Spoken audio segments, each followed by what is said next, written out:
ఈరోజు నర్సరావుపేటలోని గుర్రం జాషువా విగ్రహం వద్ద పల్నాడు జిల్లాకు గుర్రం జాషువా నామకరణం చేయాలని పత్రికా విలేకరుల సమావేశం జరిగింది. ఈ నెల 30వ తేదీ శనివారం 10 గంటలకు నర్సరావుపేట జిల్లా కోర్టు ఎదురుగా విజయ రెసిడెన్సీ కాన్ఫరెన్స్ హాల్లో పల్నాడు జిల్లాకు గుర్రం జాషువా నామకరణం చేయాలని అంశంతో రౌండ్ టేబుల్ సమావేశం మరియు సంతకాల సేకరణ జరుగును.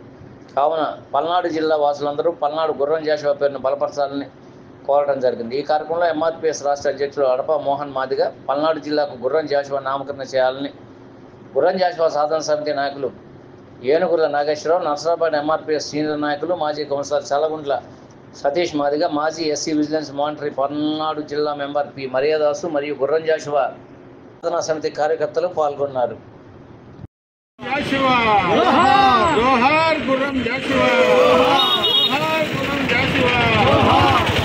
ఈరోజు ఆంధ్రప్రదేశ్ ప్రభుత్వం కొత్త జిల్లాలు ఏర్పాటులో భాగంగా పల్నాడు జిల్లాకి గుర్రం జాషువా నామకరణం చేయాలని ప్రతిపాదనలు వచ్చిన పిదప పల్నాడు జిల్లాకు పల్నాడు గుర్రం జాషువా గారి పేరు నామకరణం చేయాలని డిమాండ్ చేస్తూ మేము గత సోమవారం పల్నాడు జిల్లా కలెక్టర్ గారికి అర్జీ ఇవ్వడం జరిగింది.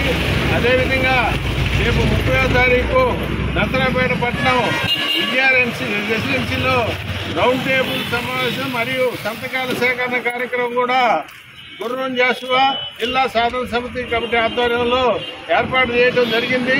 దీనికి గుర్రం జాషువా అభిమానులందరూ కులాలు మతాలకు అందరికీ ఏకమై పార్టీలకు అతీతంగా అందరూ వచ్చి పాల్గొని జయప్రదం చేయవలసిందిగా కోరుచున్నాము.